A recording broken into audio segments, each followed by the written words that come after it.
Baik, Satuan Majikan-Majikan Malaysia MEF menjangkakan 2 juta orang akan mengalami pengangguran termasuk golongan graduan serta lebih 600,000 pekerja yang dibuang kerja sejak Mac lalu. Dan ancaman pengangguran ini dilihat lebih kritikal dalam kalangan graduan ketika negara ataupun dunia berdepan dengan pandemik COVID-19.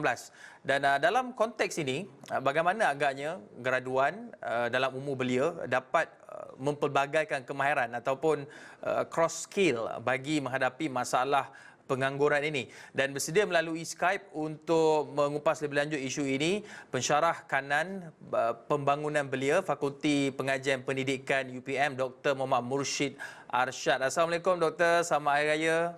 Waalaikumsalam warahmatullahi wabarakatuh. Selamat Hari Raya Aidilfitri.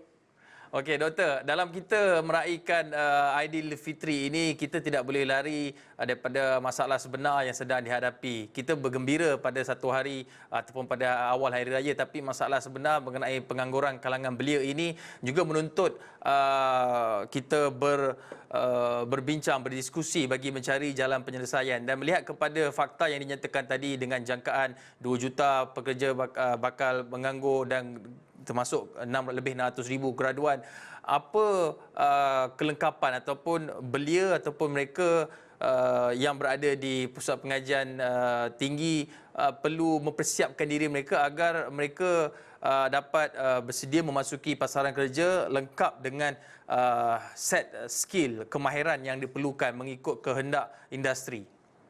Ya, terima kasih kepada Bulletin Awal ni kerana sudi untuk mendapatkan pandangan. Ya, pertama sekali kalau kita lihat dalam konteks pengangguran di peringkat nasional sekarang ini, boleh dijangkakan berdasarkan unjuran daripada Bank Negara Malaysia dan mendapati peningkatan sebanyak 4% kadar pengangguran sejak tempoh berlakunya COVID-19, iaitu bermula daripada awal suku pertama tahun 2020. Dan kalau kita lihat dari segi pengangguran seperti mana yang dinyatakan tadi, hampir 610,000 jenis pekerjaan hilang di Malaysia, maknanya 610,000 pekerjaan semakin berkurangan di Malaysia jika dibandingkan dengan suku pertama tahun 2019 yang lepas, iaitu sekitar dalam 520,000 sahaja pekerjaan. Jadi menunjukkan yang bahawa keadaan sekarang ini menunjukkan trend, iaitu berlakunya pengurangan kerja dan mungkin juga akan menyebabkan implikasi kepada pengurangan jumlah pekerjaan yang boleh dimonopoli oleh golongan belia. Kalau kita lihat daripada konteks keseluruhan, hampir lebih kurang 40% pekerjaan di Malaysia ini dimonopoli oleh golongan belia yang berusia di antara 15 hingga 30 tahun. Yang mana lebih kurang hampir sekitar 80% pekerjaan tersebut adalah dimonopoli oleh graduan daripada universiti. Dan kalau kita lihat daripada setiap tahun pun, hampir 200,000 graduan dihasilkan dari seluruh IPT di seluruh Malaysia, baik IPT awam dan juga IPTS. Jadi menunjukkan kat sini bahawa dengan trend begini memerlukan persediaan yang rapi golongan belia, terutama belia pengajian tinggi, untuk menyediakan mereka menghadapi dunia pekerjaan yang semakin mencabar. Dan mungkin waktu ketika ini sudah sampai masanya bukannya kebergantungan kepada pekerjaan yang hanya berdasarkan kepada majikan semata-mata, tetapi pekerjaan tersebut perlu dibentuk, perlu dibina dan perlu diselahkan supaya peluang mereka untuk mendapatkan pekerjaan tersebut ataupun monopoli pekerjaan tersebut terbuka luas dan secara tidak langsung golongan belia mampu untuk bertahan selepas menghadapi pasca COVID-19. Dr. Kak, adakah kita sudah bergerak menjurus ke arah melihat kepada bidang keusahawanan bekerja sendiri oleh golongan graduan ini? Ini adalah satu mungkin melihat ke hadapan, ini adalah mungkin bidang-bidang pekerjaan yang mereka boleh terokai, bukan saja dapat memberikan pendapatan kepada mereka tapi juga membuka peluang pekerjaan kepada yang ada. Tapi bagaimana untuk kita mempersiapkan belia kita agar mereka ini terlatih mempunyai orang kata apa, mentaliti, mindset keusahawanan? Jadi pertama sekali, golongan belia pengajian tinggi perlu mantapkan dari segi pengetahuan bidang digital dan juga IT. Ini penting. Pada tempoh yang sedia ada sekarang ini adalah mereka perlu mengubah pemikiran mereka, bukannya sekadar-kadar hanya perniagaan itu terbatas kepada perniagaan fizikal semata-mata, malah perniagaan sebenarnya terbuka luas dalam bidang sektor maya, maknanya dia di atas talian.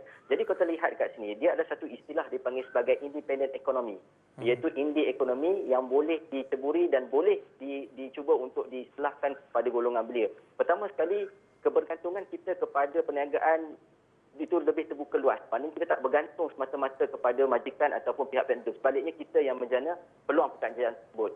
Antara bidang-bidang yang mungkin kita boleh ceburi di atas talian adalah sama ada mungkin pertama sekali kita menjadi penyedia perkhidmatan. Maknanya kita sendiri yang mengeluarkan produk dan kita yang masarkan. Dan ataupun yang kedua kita menjadi perantara di antara majikan dan pengguna. Jadi saya tak langsung pengeluar dan pengguna tersebut kita menjadi orang tengah. Jadi golongan belia tersebut mempunyai peluang pekerjaan. Dan tak mustahil sepanjang tempoh PKP ni ada pelajar saya sendiri di universiti yang menjana pendapatan 4,000 sebulan hanya dengan bergantung kepada perniagaan di atas talian. Jadi saya tak langsung ini membuktikan bahawa peluang tersebut terbuka luas. Dan tak semestinya golongan belia hanya bergantung kepada satu pakaran bidang semata-mata, tetapi mereka juga perlu mempelbagaikan kemahiran tersebut. Antara 3 tips yang saya rasa mungkin boleh digunakan oleh golongan belia panjang tinggi terutamanya, pertama sekali kita perlu asah kemahiran baru. Maknanya walaupun kita ada kemahiran sedia ada, tapi kita asah kemahiran tersebut supaya kemahiran yang sedia ada tersebut dapat dipertingkatkan. Dan yang kedua, kita mempelbagaikan kemahiran tersebut. Walaupun kita mempunyai kepakaran dalam bidang tertentu, tetapi juga kita juga perlu menguasai juga bidang-bidang lain supaya proses tersebut kita dapat embedded, kita dapat cuba untuk adapt dengan senario sekarang yang secara langsung golongan belia mampu bertahan dalam situasi pandemik COVID-19.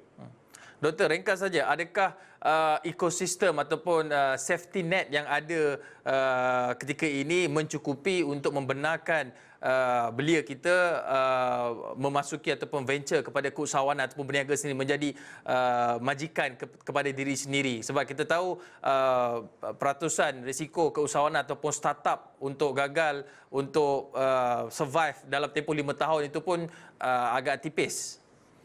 Inilah sebenarnya hikmah kepada situasi yang berlaku. Maknanya dengan adanya perniagaan atas talian, perniagaan digital yang semakin berkembang, dengan adanya gig ekonomi, dia memberi peluang kepada golongan belia untuk golongan belia ceburi. Sebenarnya kalau kita tengok dari segi pekerjaan sebagainya, bukan semata-mata pekerjaan tersebut terhad, tapi sebenarnya ada pekerjaan tersebut. Cuma orientasi perniagaan tersebut dah berubah dalam atas talian. Sedangkan temuduga pun boleh dilaksanakan secara atas talian, malah operasi perniagaan juga turut berlaku secara atas talian. Jadi bermakna di sini, tempoh untuk fasa kita mendepani pasca COVID-19 ini memerlukan pengorbanan sebenarnya golongan belia, iaitu bagaimana golongan belia panjang tinggi boleh bijak merebut peluang, menggunakan peluang yang sedia ada dan memanfaatkan peluang tersebut. Baik, terima kasih pensyarah kanan pembangunan belia Fakulti Pengajian Pendidikan UPM Dr. Muhammad Murshid Arsyad. Doktor, kita ada sedikit masa lagi ucapan raya dalam 30 saat, Doktor. Okey, pertama sekali saya ingin ucapkan selamat Hari Raya Aidilfitri, maaf zahir batin kepada keluarga, rakan-rakan dan juga seluruh warga UPM, dan tak lupa juga kepada wakil kerja Buletin Awani yang saya fikir tak berhenti-henti kerja daripada awal tahun ini. So semoga kita semua dirahmati dan limpahi Allah SWT. Jadikan hikmah pada Hari Raya kali ini sebagai batu lonjatan kepada kita untuk bergerak lebih jauh dan maju ke hadapan, insya-Allah. Terima kasih Doktor di atas perkongsian tersebut dan terima kasih juga di atas ucapan Hari Raya, rasa sangat dihargai. Terima kasih Doktor di atas perkongsian berkenaan dengan apa yang boleh dilakukan oleh golongan muda dalam kita mendepani wabak COVID-19 yang semestinya merubah cara hidup kita dan cara kita bekerja. Terima kasih Doktor. Sama-sama, terima kasih banyak-banyak. Baik, sekian, maaf kita perlu berhenti rehat seketika, kembali selepas ini.